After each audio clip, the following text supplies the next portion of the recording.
اعوذ باللہ من الشیطان الرجیم بسم اللہ الرحمن الرحیم۔ حضرت امام علی بن الحسین زین العابدین علیہ السلام کے مجموعہ دعا صحیفہ کاملہ کی دعا نمبر 28۔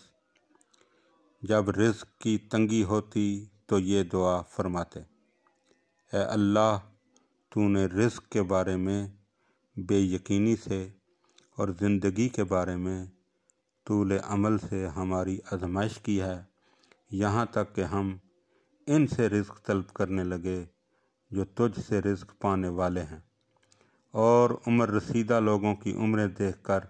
ہم بھی درازی عمر کی آرزویں کرنے لگے۔ اے اللہ، محمد صلی اللہ علیہ وآلہ وسلم اور ان کی آل پر رحمت نازل فرما، اور ہمیں اپنا ایسا پختہ یقین عطا کر جس کے ذریعے تو ہمیں طلب و جستجو کی زحمت سے بچا لے، اور خالص اطمینانی کیفیت ہمارے دلوں میں پیدا کر دے جو ہمیں رنج و سختی سے چھڑا لے، اور وحی کے ذریعے جو واضح اور صاف وعدہ تو نے کی فرمایا ہے اور اپنی کتاب میں اس کے ساتھ ساتھ قسم بھی کھائی ہے، اسے اس روزی کے اہتمام سے جس کا تو ضامن ہے سبک دوشی کا سبب قرار دے، اور جس روزی کا ذمہ تو نے لیا ہے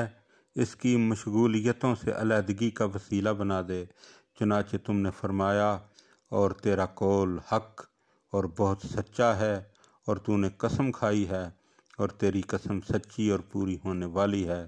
کہ تمہاری روزی اور وہ کہ جس کا تم سے وعدہ کیا جاتا ہے آسمان میں ہے۔ پھر تیرا ارشاد ہے کہ زمین و آسمان کے مالک کی قسم، یہ امر یقینی و قطعی ہے جیسے کہ تم بول رہے ہو۔ اللہم صلی علی محمد و آل محمد وعجل فرج آل محمد۔